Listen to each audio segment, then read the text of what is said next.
شفیع معظم صلی اللہ علیہ وسلم کے روضہ مقدس پر یہ راوی نے دیکھا کہ یہ آواز آ رہی ہے، کذبت یا عدو اللہ، اے اللہ کے دشمن تو جھوٹ بول رہا ہے کہ مولا علی رضی اللہ تعالی عنہ کو سیدہ پاک رضی اللہ تعالی عنہا کی سفارش کی وجہ سے نہیں بلکہ ان کا میرٹ تھا، وہ حقدار تھے، ان کی صلاحیتیں تھیں، اور خود زبان نبوت نے جو وما ینطق عن الہویٰ ان ہوا الا وحی یوحیٰ، ان کا یہ فیصلہ تھا، اس کے مطابق جو ہے ان کو بھیجا گیا۔ تو یہ دیکھو اعتراض کرنے والے تو انہوں نے صرف لاف ہی مارنی ہوتی ہے، لیکن اللہ کا فضل ہے جو ہی فضائے اہل سنت میں کوئی ایسا کچھ چمگادڑ یا کوا رونما ہوتا ہے تو اعلی حضرت کے روحانی ریڈار کے ذریعے سے ہمیں جب پتہ چلتا ہے تو اس طرح اب یہ ہماری مجبوری ہے، وہ ڈرون کوئی بھی ہو، کسی کا بھی ہو، کس طرح کا بھی ہو، تو دین کا تحفظ اور دین کا دفاع یہ ایک مجبوری ہے، کیونکہ ہمارا کمپرومائز دین کے ساتھ ہے۔ آج بڑے لوگ ہیں جنہیں جب کوئی جواب نہیں آتا تو ہمیں ناسبی کہتے ہیں، تو میں کہتا ہوں جس طرح ہم ناسبیوں کی ایسی تیسی کرتے ہیں تم بھی ذرا رافضیوں اور تفضیلیوں کی ایسی تیسی کر کے دکھا،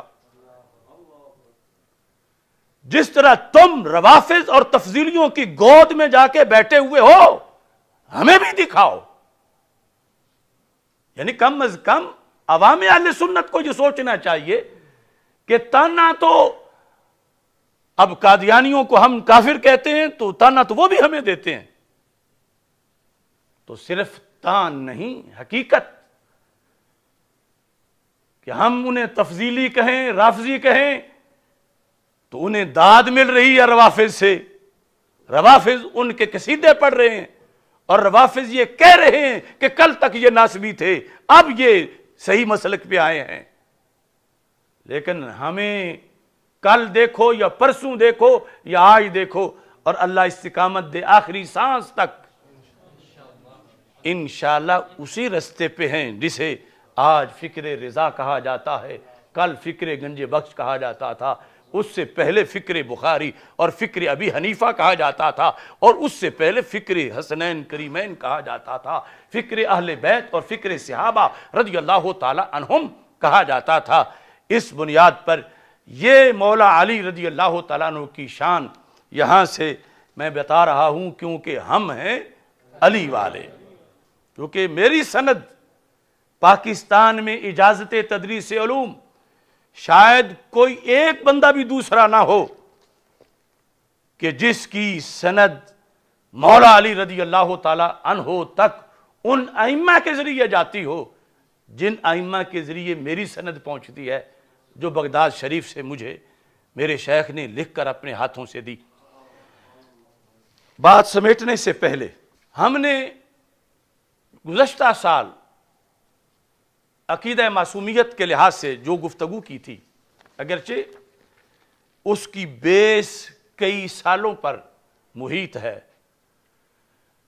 ہم راہ جہاد میں تھے، لیکن کچھ لوگوں کو اتنی تلاش تھی کہ کاش ان کی کو بھی غلطی نکلے، اور میں یہ برملا کہتا ہوں کہ میں غلطی سے پاک نہیں، خطا سے پاک نہیں، لیکن وہ جو کچھ بیان کیا گیا تھا وہ مسلک اہل سنت تھا، اور اس کے خلاف میں حوالہ جات روافض کی کتابوں سے پیش کر سکتا ہوں کہ جس بیس پر آج انہوں نے ہمیں گالی دی اور ہمارا ایک نام رکھا، روافض نے وہی خطائی نام امام بخاری کا رکھا۔ روافض کی کتابوں سے میں دکھاتا ہوں، آج یہ لونڈے لوگ، انہیں پتہ نہیں کہ ہم جنگ کس میدان میں لڑ رہے ہیں۔ روافض نے امام مسلم کو خطائی لکھا، روافض نے امام رازی کو خطائی لکھا، امام سیوطی کو خطائی لکھا، کس پر؟ مسئلہ معصومیت میں۔ یہ تو اللہ کا فضل ہے کہ ہر کسی کا یہ حصہ نہیں کہ جو بڑوں کو کہا گیا ہو وہ اسے بھی کہا جائے، کیونکہ اس کے لیے تو بڑے لمبے سورسز چاہیے، روحیں اکٹھی رہی ہوں اوپر تو پھر آ کے دنیا میں۔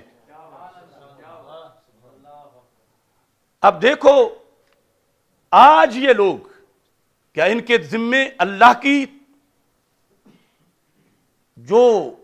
عزت ہے اس پہ پہرا دینا نہیں کیا؟ اللہ کا کلمہ انہوں نے نہیں پڑھا؟ اس ملعون امر ذلیل کے لیے کیا ایک لفظ بھی اس ٹولے سے سنا گیا؟ حضرت صدیق اکبر رضی اللہ تعالی عنہ کو مبینہ گالیاں دینے والے باہر جا کے ان کے ساتھ بیٹھے ہوئے ہیں، کم از کم ہم تو جا ہی نہیں سکتے تو اتنا تو یہ وہ قرض اتار دیتے کہ وہاں کسی سڑک پر اسے 4 جوتے ہی مار دیتے تو کچھ تو اپنا ریکارڈ صحیح کر لیتے۔ آج پاکستان میں ایک سید 3 مہینوں سے جیل میں ہے، مظفر گڑھ تحصیل جتوئی کا سید عالم دین۔ اس کا جرم کیا ہے؟ یہ اس کی FIR میرے پاس موجود ہے۔ جرم یہ لکھا ہے اس FIR میں کہ اس ملزم میں مذکور نے اہل بیت رضی اللہ تعالی عنہم کی شان میں گستاخی کی۔ یہ گستاخی کر رہا تھا، یعنی وہ شکایت کرنے والا کہتا ہے کیا گستاخی کر رہا تھا کہ میں نبی صلی اللہ علیہ وسلم کے بعد کسی کو معصوم نہیں مانتا، میں فاطمہ الزہرا رضی اللہ تعالی عنہا کو معصوم نہیں مانتا۔ یہ جرم بتا کر FIR کٹوائی گئی ہے۔ تو یہ تو ہمارا 14 صدیوں کا عقیدہ ہے، یہ نوبت کیوں پیش آئی؟ یہ جو ہمیں کہتے ہیں کہ ہم بھی کہتے ہیں کہ کوئی اور معصوم نہیں، نبی صرف معصوم ہیں، ہمارا بھی سیدہ پاک رضی اللہ تعالی عنہا کے بارے میں معصومہ کا عقیدہ نہیں، تو میں کہتا ہوں کہاں مرے ہوئے ہو؟ تمہارے عقیدے کو جو کتابوں میں ہے جب تم نے بیان کرنا چھوڑا اپنے جلسوں میں، یا جس نے بیان کیا تم نے خود اس پہ حملہ کیا، تو آج غیروں نے تمہارے عقیدے کو گستاخی قرار دیا۔ یہ پاکستان کی حکومت کی FIR میں اس عقیدے کو گستاخی لکھا ہوا ہے جو قرآن میں ہے، جو سنت میں ہے، جو اہل بیت کا عقیدہ ہے، جو 14 صدیوں کا عقیدہ ہے، جو داتا صاحب کا عقیدہ ہے۔ یہ نوبت کیوں پیش آئی کہ انہوں نے پہلے پیروں اور کئی مفتیوں کو، کئی پیروں کو اس سلسلے میں اپنے ساتھ ملایا، تو پھر تو یہ تو تمہارے دنیا سے جانے والوں پر بھی FIRیں کاٹ رہے ہیں۔ اگر یہ سید محمد طارق شاہ بخاری تحصیل جتوئی ضلع مظفر گڑھ کا ہمارا عظیم خطیب یہ لفظ بولنے پہ یہ گستاخ بنا ہے، تو پھر تو ہماری 14 صدیوں پر FIR کٹ گئی ہے۔ اور یہ ٹولہ کیا ان کے یہ ذمہ نہیں ہے کہ جن اکابر کے نام پر آج بھی کھاتے ہیں ان کے مسلک کو اتنی بڑی گالی مل رہی ہے اور پہرے داروں کو جیلوں میں ڈالا گیا ہے؟ اب 3 مہینے سے اس شخص کی ضمانت نہیں ہوئی اور اسے خطرناک دہشت گردوں کی چکی میں رکھا گیا ہے۔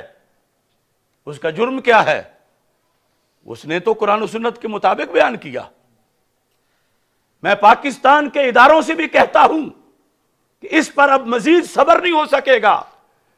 اس فرقے سے یا تو ہمارا مناظرہ کرواؤ، وہ اپنا موقف ثابت کریں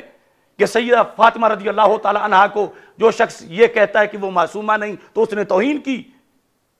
اور اس کی جب کوئی دلیل نہیں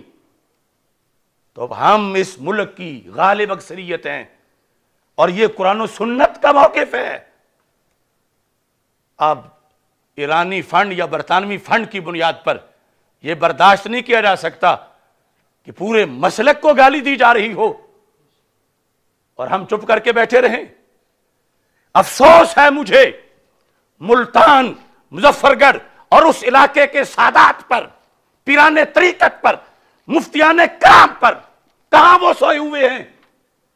جو اپنے مدارس میں نبراس تو پڑھا رہے ہیں جو اپنے مدارس کے اندر شرح عقائد تو پڑھا رہے ہیں، جو اپنے مدارس میں تفسیر اور حدیث کا درس تو دیکھ رہے ہیں، لیکن انہی کے علاقے کے اندر جو روزانہ پڑھاتے ہیں اس پر FIR کٹی ہوئی ہے توہین رسالت کی۔ یہ کب تک اپنے گریبان بچائیں گے؟ انہیں آج نکلنا چاہیے، سوچنا چاہیے۔ اب مخالفین کے پاس اگر ڈنڈا ہے کسی علاقے میں یا پیسہ ہے تو وہ 14 صدیوں پہ وار کرتے رہیں۔ اس علاقے کے مفتیان کرام، علماء کرام کو اب میں نام لیے بغیر بصد اپیل کہہ رہا ہوں، بصد احترام اپیل کر رہا ہوں، لیکن پھر مجھے نام بھی لینے پڑیں گے اور میں کہوں گا یا پھر اپنے مدارس سے یہ عقیدہ پڑھانا چھوڑ دو، اور یا جس نے یہ اذان دی ہے کم از کم اس کی ملاقات تو کرو۔ ان سے اس کے حق میں فتویٰ نہیں دیا جا رہا۔ دو بند والوں نے فتویٰ دے دیا خیر المدارس سے، لیکن یہ سارے جو ہیں وہ ہاتھ چمانے پہ بیٹھے ہوئے۔ یہ وہ مسئلہ معصومیت ہے جس کے لیے 4 مہینے میں پیشگی جیل کاٹ کے آیا ہوں کہ اگر میں نہ آواز بلند کرتا تو پھر شاید آج ہر شہر سے 10-12 پکڑے ہوئے ہوتے کہ یہ توہین فاطمہ کر رہے ہیں، کہ یہ کہتے ہیں وہ معصومہ نہیں۔ ہم نے تو جیل میں بھی بارہا سب افسران بالا کو کہا کہ ہمارا یہاں مناظرہ کراؤ، کسی بھی نوبت پر کسی ایک لمحے بھی ہم اس سے پیچھے نہیں ہٹے۔ اب دیکھو اس بیچارے سید کو، بیچارہ ان حالات کے لحاظ سے کہہ رہا ہوں، ویسے تو عظیم سید ہیں، اب صلح کے لیے پتہ کیا لکھوایا جا رہا ہے؟ وہ نہیں لکھیں گے، لیکن لکھوانے والے کیا لکھوانا چاہتے ہیں؟ یہ تحریر میرے پاس پہنچی جو روافض نے تیار کی کہ اسے بہر تب نکلنے دیں گے جب اس پہ دستخط کرے۔ تو اس طرح تو پھر ہر خطیب کو جیل میں ڈلوائیں گے اور کہیں گے نکلے گا تب جب یہ ہمارے مسلک کو مانے۔ تو یہ ہم پہ غیروں کا مسلک مسلط کیا جا رہا ہے۔ لکھا یہ ہے ان مولانا کا نام لکھ کر کہ میں نے جو یہ کہا قرآن و حدیث سے بے خبر ہو کر نادانستہ طور پر سہون تقریر میں یہ کہہ دیا کہ وہ معصومہ نہیں، یہ میں نے سہون قرآن و سنت سے بے خبر ہو کر کہہ دیا۔ وہ پاک ہستیاں جو قرآن و حدیث کے مطابق معصومین ہیں، ان کی شان کے اندر میں نے یہاں تک کی کہ میں نے ان کی طرف خطا کی نسبت کر دی۔ جو معصومین ہیں، یعنی صرف سیدہ فاطمہ رضی اللہ تعالی عنہا کی معصومیت پر ہی دستخط نہیں کروانا چاہتے، 12 ائمہ کے لحاظ سے تو اگر اتنا بڑا ظلم ہو رہا ہے اس سوسائٹی کے اندر تو ڈوب مرنا چاہیے۔ کس منہ سے اہل سنت پھر اہل سنت کہلوائیں کہ ان کے خطیبوں کو بند کر کے کہ رفضی بنو پھر باہر نکلو گے ورنہ اندر ہی رہو، اور یہ کہو جو گھڑا ہوا عقیدہ ہے کہو یہ قرآن و سنت سے ثابت ہے، اور جو قرآن و سنت سے ثابت ہے وہ کہو وہ غلط ہے، وہ توہین ہے۔ تو یہ دھندہ ہو رہا ہے، اور یہ ابھی تک جو ہیں یہ ڈفلیاں بجاتے پھر رہے ہیں، ابھی تک ان کو جھاگ نہیں آئی۔ تو اس بنیاد پر اس لمحہ کے اندر میں ایک خراج تحسین پیش کرنا چاہتا ہوں ان مفتیان کرام کو، پیران طریقت کو، کہ جو مسئلے کی حساسیت کو سمجھ گئے اور حق کے ساتھ کھڑے ہو گئے۔ وہ ایک بہت بڑی تعداد ہے پوری دنیا میں، اور ہمارے پنجاب کے اندر آستانہ عالیہ کوٹلہ شریف جو کہ بر صغیر کی عظیم روحانی درگاہ شرک پور شریف کے بانی حضرت شیر ربانی رحمہ اللہ تعالیٰ کا پیر خانہ ہے، کوٹلہ شریف کے صاحبزادگان بالخصوص حضرت ڈاکٹر میاں محمد صغیر احمد مجددی اور حضرت مفتی محمد تنویر احمد نقشبندی، ان دونوں حضرات نے اپنی پیری مریدی کی پرواہ کیے